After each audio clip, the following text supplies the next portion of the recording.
Right sir, break لے جانے ایک جملہ صرف کہ تحریک انصاف کو مسلم لیگ ہاشمی بھی کہا جا رہا ہے، مسلم لیگ ہاشمی بھی کہا جا رہا ہے. اور ناظرین بریک سے واپس آتے ہیں تو آپ کی کال بھی شامل کریں گے اور بات کریں گے ISI کے نئے سربراہ کے حوالے سے بھی رائے لیں گے. ڈاکٹر صاحب سے آپ ہمارے ساتھ ہی رہیے گا.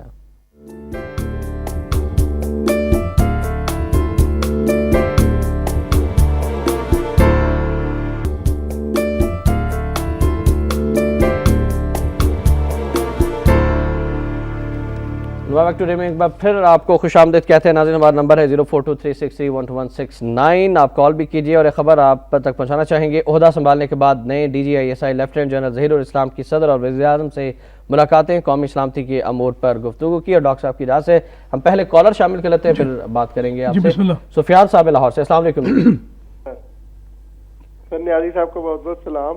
بڑی مہربانی سر دوسری بات میں یہ کروں گا کہ یہ جو پاکستان کے اندر NGOs کا رول ہے سر، یہ بے دینی پھیلانا اور یہ سارا یہ NGOs کوئی جو صحیح آواز ہوتی ہے اس کے اوپر یہ بولتے نہیں ہیں، اور جو بھی بات اسلام کے خلاف ہوتی ہے یہ صرف اور صرف اس کے بارے میں ہی بولتے ہیں، اور یہ امریکہ سے پیسے لے کے جو پاکستان کے اندر پھیلا رہے ہیں. اس بارے میں آپ کا کیا خیال؟ تھینک یو ویری مچ سفیان صاحب. ابھی بات کرتے ہیں. رؤف صاحب ہیں لاہور سے، السلام علیکم. ہیلو السلام علیکم. جی وعلیکم السلام. رؤف صاحب فرمائیے گا. جناب اجمل نیازی صاحب کو میرا بہت بہت سلام. یہ بہت کھرے اور سچے انسان ہیں. وعلیکم السلام. مہربانی جی. پچھلے پروگرام میں انہوں نے کہا تھا اللہ میاں عذاب بھیج دے، اللہ میاں خدا رسول کے لیے ہم پہ ابھی عذاب بھیج دے. یقین کریں اتنا 2.5-3 سال سے یہ وزیر اعظم ہمارا جھوٹ بول رہا ہے، رنگ بازی کر رہا ہے سپریم کورٹ کے ساتھ. جو پہلے دن سے ان کا ارادہ یہی تھا کہ ہم نے خاطر نہیں لکھنا. بڑی مہربانی. جی راؤ صاحب تھینک یو ویری مچ. ابھی ہم بات کرتے ہیں اور سب سے پہلے سفیان صاحب نے کہا کہ NGOs کا کردار بڑا گھناؤنا ہے، اسلام کے خلاف سازشیں کر رہے ہیں. ظاہر ہے امریکہ اسلام کے خلاف ہے. پاکستان اور اسلام کو بدنام کرنے کے لیے وہ تو کوئی دقیقہ جو ہے وہ فروگزاشت نہیں کرتا. تو NGOs جو ہیں ان کو فنڈ دیتا ہے امریکہ. تو ظاہر ہے جہاں سے پیسے ملتے ہیں تو ان کے پیسے کیسے، ان کے ایسے. تو یہ مطلب ہے کہ پیسے دیے جاتے ہیں NGOs کو. اچھا دیکھیں نا، سوات میں ایک جعلی ویڈیو چلی تھی، اس پر NGO والیاں جو تھیں وہ پتہ نہیں کیا کیا انہوں نے کیا تھا. صرف ڈانس نہیں کیا تھا انہوں نے ٹی وی چینلز کے سامنے. ڈانس کے کلچر جلسوں میں آ گیا. ڈاکٹر صاحب اس پر بھی رائے دیجیے. MKM کا جلسہ ہوا، خواتین کا جلسہ ہو یا کوئی اور جلسہ ہو، عمران خان صاحب کے جلسے سے آغاز ہوا تھا اور اب جو ہے وہ ایک کلچر بن گیا ہے جلسوں میں، ڈانس، ناچ گانا اور خواتین کو دکھانا. عمران اسلام کے نام لے رہا ہے تو یہ باتیں اسی کی موسیقی اسی نے پیش کی ہے جلسے میں، تو نام اسلام کا لیتے ہیں. میں سمجھتا ہوں کہ یہ لوگ پتہ نہیں کیا ہے، میری سمجھ میں نہیں آتا. اچھا NGOs بند کیوں نہیں کی جاتی؟ دیکھیں نا NGOs پر پابندی کیوں نہیں لگائی جاتی کہ بلوچستان میں عورتیں زندہ درگور ہوتی ہیں، NGO نہیں بولتی. اس میں وہ کاروگاری میں ان کو قتل کر دیا جاتا ہے، عورتیں نہیں بولتی. قرآن سے عورتوں کی شادی کر جاتی ہے، NGOs نہیں بولتی. لیکن جب امریکہ کے مفاد کی، کیا ریمنڈ ڈیوس کے حوالے سے NGO بولی تھی؟ کیا عافیہ صدیقی؟ میں سمجھتا ہوں کہ آپ کسی ایک NGO کی کسی ایک یعنی میں لانتی خاتون کا بیان دکھا دیں عافیہ کے حق میں. تو یہ کیا، میں سمجھتا ہوں پاکستان کے حق میں، مسلمان کے حق میں، اسلام کے حق میں یہ NGOs نہیں ہیں. یہ NGO امریکہ فنڈڈ ہیں، امریکن فنڈڈ ہیں، اور امریکی ایجنڈے پر کام کریں، امریکی ایجنڈے پر بات کریں. اور دیکھیں امریکی ایجنڈے پر کون بات نہیں کر رہا؟ یہ سیاسی پارٹیاں بھی NGOs ہیں. یہ سیاسی پارٹیاں، یہ میرا بیان بات ذرا غور سے سنیں احتشام، کہ یہ جو ہماری سیاسی پارٹیاں ہیں یہ بھی امریکہ کی NGOs ہیں اور وہی کرتی ہیں جس سے امریکہ پاکستان کو بدنام کرنی. سر کافی دیر سے ہمارے ساتھ کالرز ہیں. سید انور صاحب ہیں، السلام علیکم سید صاحب. وعلیکم السلام محترم احتشام بھائی. سعید انور عرض کر رہا ہوں. سعید انور صاحب معذرت کے ساتھ فرمائیے. جی محترم بھائی، گزارش یہ ہے کہ منور حسن صاحب کا بیان کہ جب کبھی ہم نے تحریک چلانا چاہی مسلم لیگ نون نے اس پشت میں خنجر گھونپ دیا. یہی بات بالکل اسی طرح جماعت اسلامی پرویز کے دور میں کر چکی ہے جی، کہ پرویز کے دور میں MMA کی شکل میں جب کبھی بھی پرویز کے زوال کی کوئی صورت پیدا ہوئی، MMA جماعت اسلامی کے ساتھ بشمول جماعت اسلامی انہوں نے تقویت پہنچائی. آج یہ الزام لگاتے ہوئے، اور یہ الزام درست ہو سکتا ہے، یہ الزام لگاتے ہوئے ذرا اپنا جائزہ بھی لے لینا. یہ گزارش تھی. Right, thank you very much جی سعید انور صاحب. شاہد صاحب ہمارے لاہور سے، السلام علیکم. السلام علیکم جی. جی شاہد صاحب. دیکھیے گزارش یہ ہے کہ یہ صدر مملکت کو ایک مغربی ملک کی عدالت کے سامنے پیش نہیں کیا جا سکتا. یہ ارشاد ہے اس ملک کے خود ساختہ جمہوری چیمپئن کا، لیکن جنہوں نے اس پورے ملک اور اس کے 18 کروڑ عوام کو پلیٹ میں رکھ کر ایک مغربی ملک کے رحم و کرم پر چھوڑا ہوا ہے، ایک سپر پاور کے سامنے پیش کیا ہوا ہے، تو آئین پاکستان اور سپریم کورٹ کی اس اعلانیہ توہین پر نرم سے نرم تبصرہ جو ہے وہ یہی ہو سکتا ہے کہ شرم تم کو مگر نہیں آتی۔ تھینک یو ویری مچ صاحب۔ سعید انور صاحب نے ایم ایم اے کے جب وہ اقتدار میں تھی پرویز مشرف صاحب کے ساتھ، اور اس وقت جماعت اسلامی اور دینی جماعتوں کے کردار پر سوال اٹھائے۔ ظاہر ہے کہ ایم ایم اے کا کردار کیا تھا؟ دیکھیں نا، پہلے تو مذہبی جماعتیں ساری ایجنسیوں کی تھیں، اسٹیبلشمنٹ کی حمایت کرتی تھیں، امریکہ کی حمایت کرتی تھیں۔ جماعت اسلامی پر یہ الزام تھا کہ وہ امریکہ کی حمایت کرتی ہیں، کیونکہ رائٹ ونگ جو ہے وہ امریکہ کا ہوتا ہے، مسلم لیگ جو ہے وہ اسٹیبلشمنٹ کی لونڈی ہے۔ کیوں لونڈی ہے؟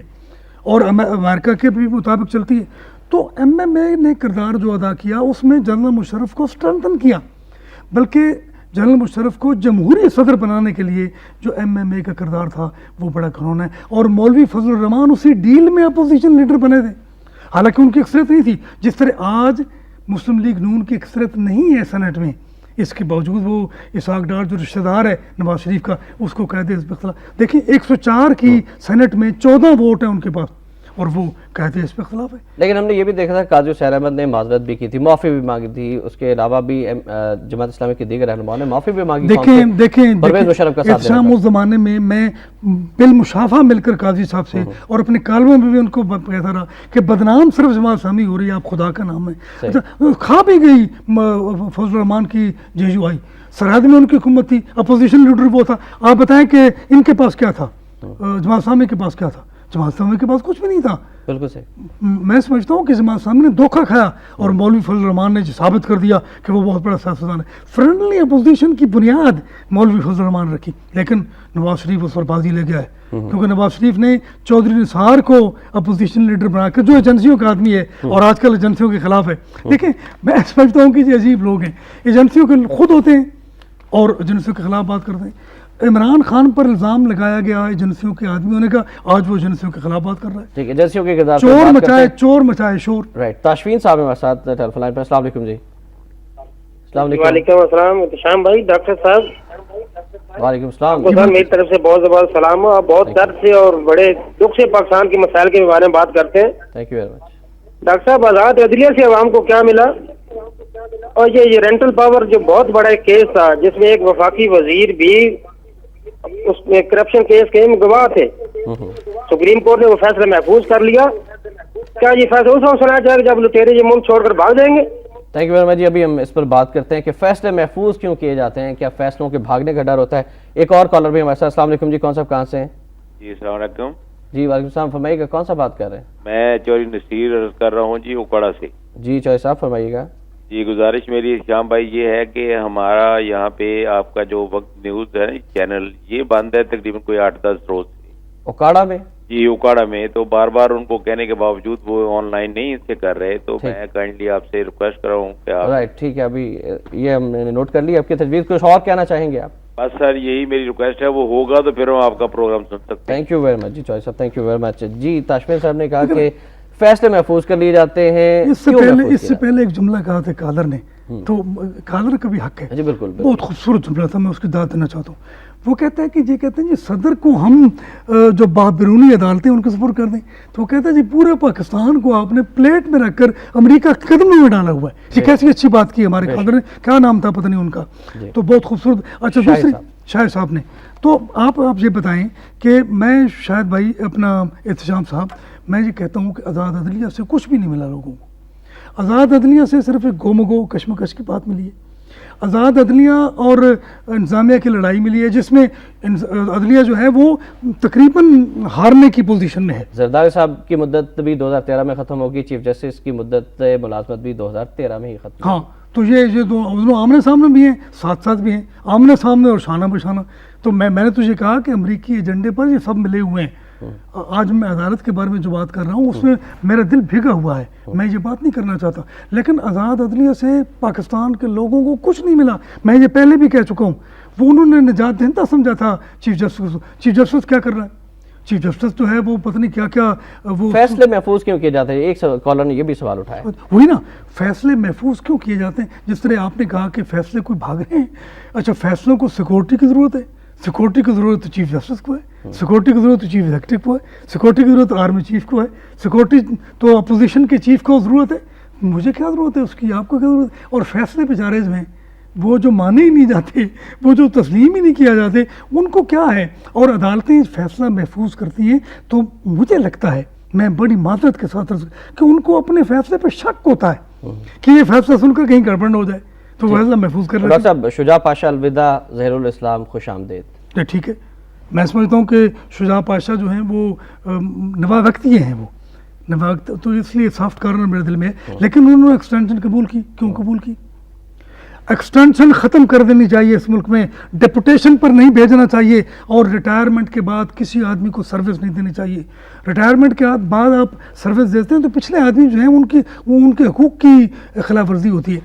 دیکھیں اس ملک میں آپ اندازہ کریں کہ 80 سال کا آدمی کام کر رہا ہے.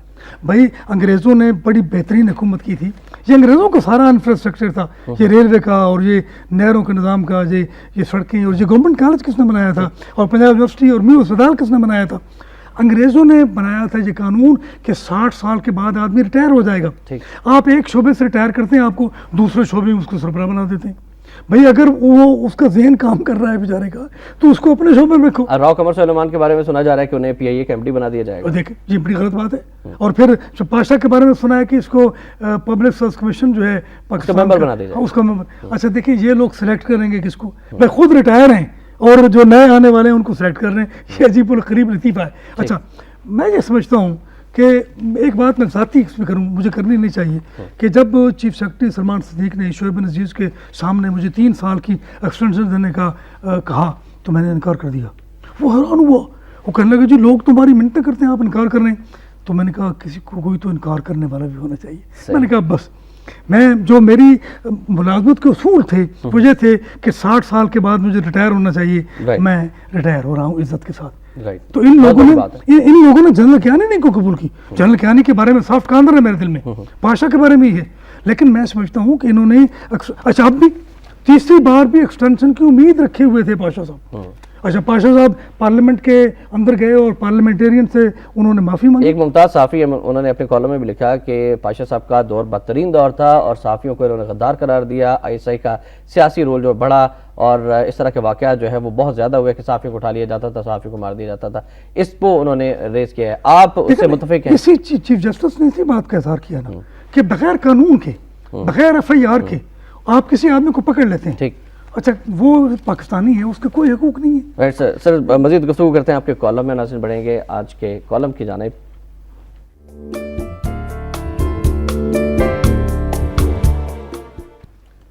آج کا کالم ڈاکٹر اجمل صاحب کا ہی کالم ہے، بے نیازی کے عنوان سے بہت خوبصورت کالم لکھتے ہیں. پارلیمنٹ میں صدارتی بے عزتی، ڈیل یا سازش. لکھتے ہیں کہ صدر زرداری پارلیمنٹ میں خطاب کے دوران پیپلز پارٹی کی حکومت کے کارنامے گنوا رہے تھے تو ملک کے اکثر علاقوں میں لوڈ شیڈنگ کے تحت بجلی غائب تھی.